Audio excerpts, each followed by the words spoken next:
मरे न मेरो ना तू नारी हमारी।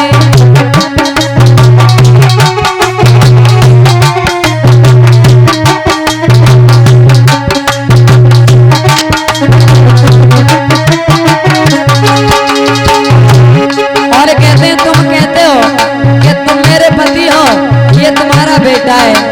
एक काशी में जाए के छूट गए सब नाते।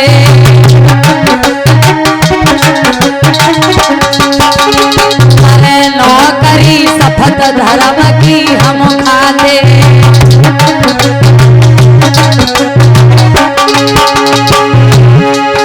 और एक टका पे धर्म बिगाड़े मेरे जीवन होए बेकार।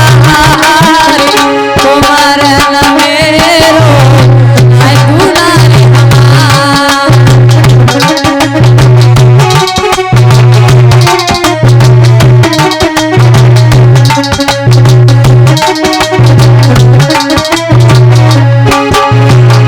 और भैया मेरे शब्दों पर ध्यान दें।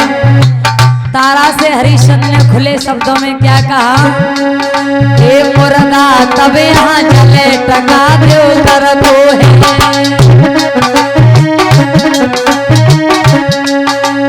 कालू को है घाट नाय मेरे घर को है।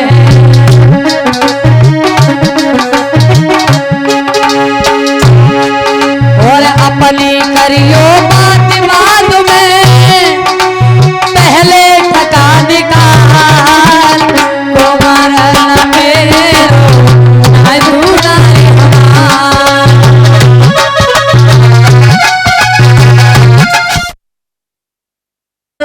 पति का प्यार मिले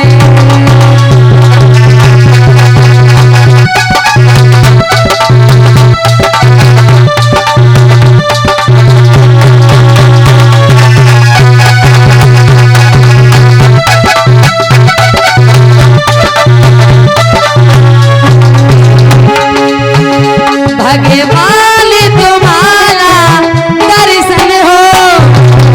हे नाथ आपका दर्शन हो। रोहिनाथ तुम्हारे साला मिले।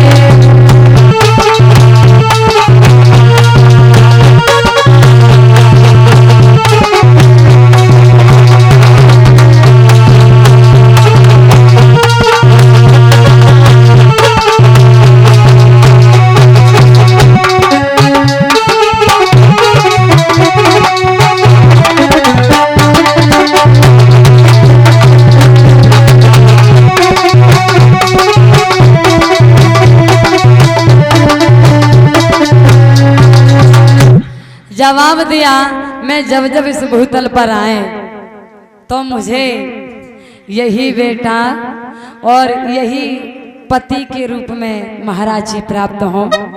भगवान ने यह मस्त कह करके उनको वरदान दिया। और भगवान कवि ने कल्पना की है कि इस दुनिया में आकर के जो लोग माता पिता की पूजा करते हैं बहुत बड़ा अपमान समझते हैं। शर्म की वजह से करते ही नहीं है और सोचेंगे मन में कहा माता पिता की पूजा करो है, ये कोई पूजा करने वाली बात है। अरे पत्थर के देवी देवतन को पूजो। जिस दिन तुम पत्थर की देवी की कल्पना कर लोगे कि ये मंदिर में कैसे आई है और कैसे पूजी है, उस दिन देवी की पूजा करना भूल जाओगे। इस मंदिर की देवी ने अपने शरीर पर हजारों लाखों छेनी और हथौड़ों की मार खाई है, तब कहीं जाकर के इसका नाग नक्शा बनाए सुंदर बनी है, तब आकर के मंदिर में विराजमान हुई है। पहले इतनी छेनी और हथौड़ियों की मार सहन तो कर लो, तब जाकर के देवी को पूजना। ऐसे ही देवी नहीं बन गई, बहुत संघर्ष किया है। कवि ने कल्पना की है कि पत्थर की मूर्ति को, वो पत्थर की मूर्ति को और भगवान समझते हैं।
करके रात्रि में न जाने कितनी बार तुम्हारे वस्त्रों को चेंज करती है, लेकिन तुम्हें गीले में नहीं सोने देगी। गीले में सोती है, सूखे में सुलाती है। ओ गीले में सोती है, सूखे में सुलाती है।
भाई का जिनमें कभी झगड़ा बंद ही नहीं होता है, और जब बहन की शादी होती है ना तो सबसे ज्यादा भाई रोता है, सबसे ज्यादा। राखी पर आती है, राखी को बांधती है।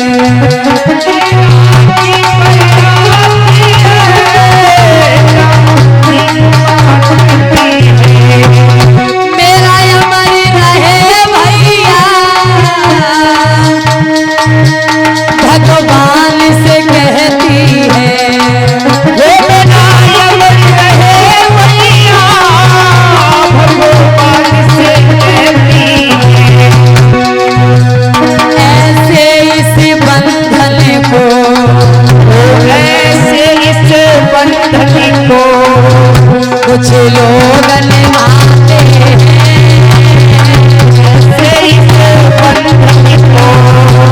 कुछ लोग निभाते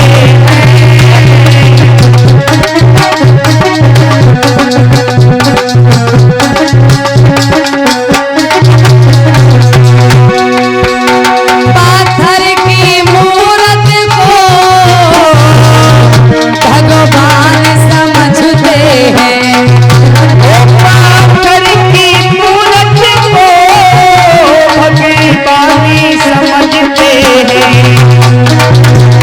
माँ बाप की सेवा को, माँ बाप की सेवा को अपमान समझते हैं।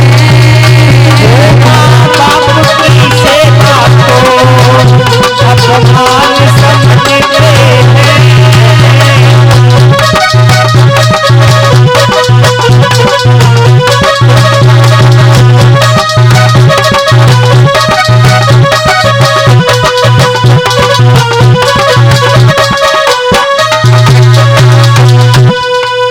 बोलिए गोविंद भगवान की है।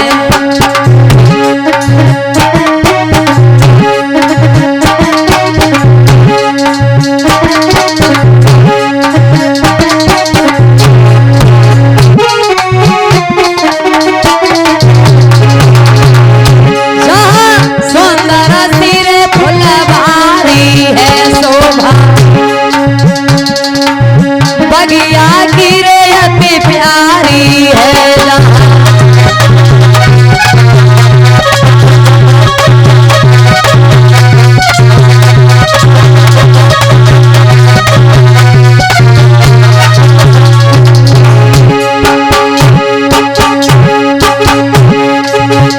जब कोयल कूके कारी है और सुनियो कथा अंगारी है जहाँ।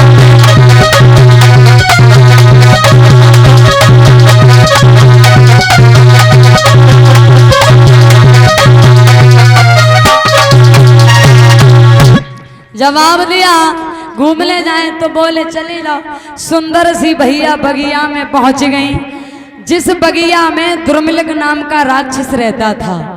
जिस बगिया में ये पवन रेखा गई थी, उस बगिया में दुर्मिलक नाम का राक्षस रहता था। हुआ ऐसा कि जो राक्षस रहता था उसने जो पवन रेखा की सूरत देखी, एकदम से कहने लगा, अरे ये तो बहुत सुंदर है। पवन रेखा की नाक तो तोता जैसी थी, जैसे तोता की नाक होती है ना, और जो उनके होठ थे ना संतरा जैसी खापे, बड़ी सुंदर और गोरा चेहरा। उसको देख करके जो दुर्मिलक नाम का राक्षस मोहित हो गया, कहने लगा हम तो राक्षस हैं, ये पतिव्रता है, अगर हमने इसको जरा भी टच किया तो ये मुझे जला करके भस्म कर देगी, इसलिए अब तो कुछ करना पड़ेगा। तो जो दुष्ट ने उस बगिया में आंधी तूफान मचा दिया। आंधी तूफान मचा दिया कैसे भैया? अरे घना घोर घटा गहरा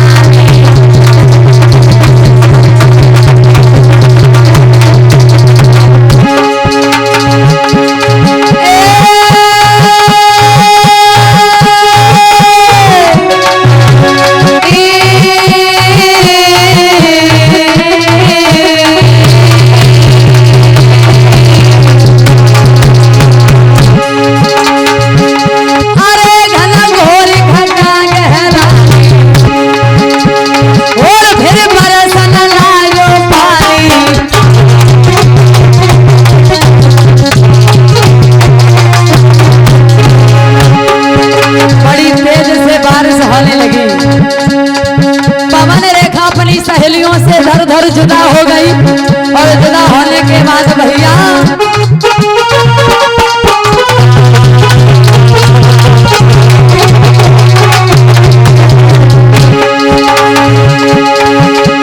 बड़ी जोर से बादल गरजे और बिजली चमक चमक रही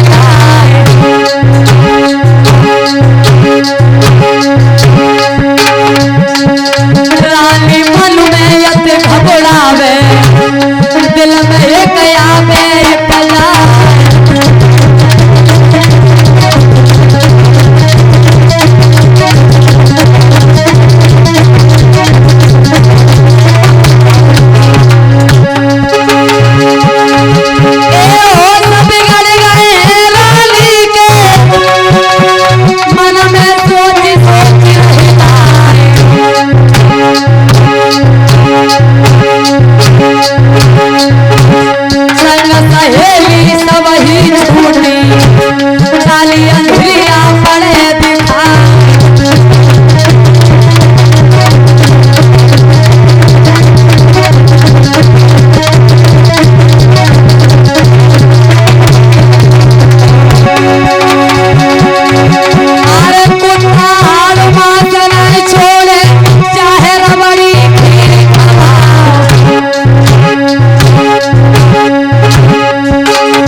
आज मेरे श्रोतागण बंधु ओ बे सत्यानाश भागे तूने मेरो धर्म बिगाड़ो।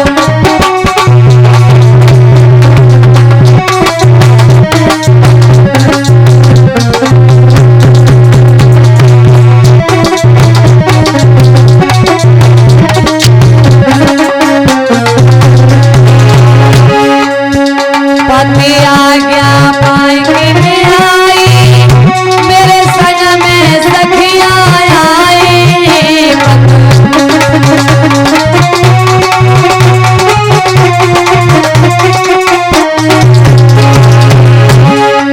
अरे तू बन बैठो है गाने भागे, तू मेरा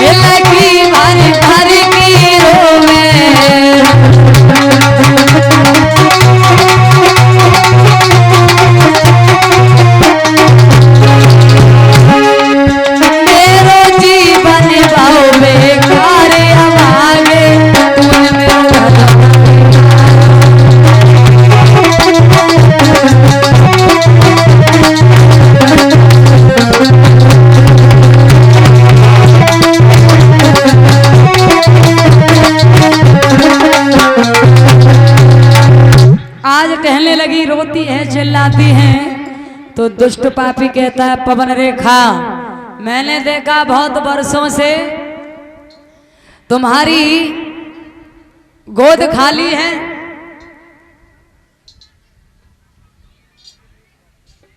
इसलिए तो आप घबरा क्यों रही हो? ऐसा वैसा बेटा नहीं होगा, बिल्कुल मेरे समान होगा। पवन रेखा कहने लगी, ए लड़के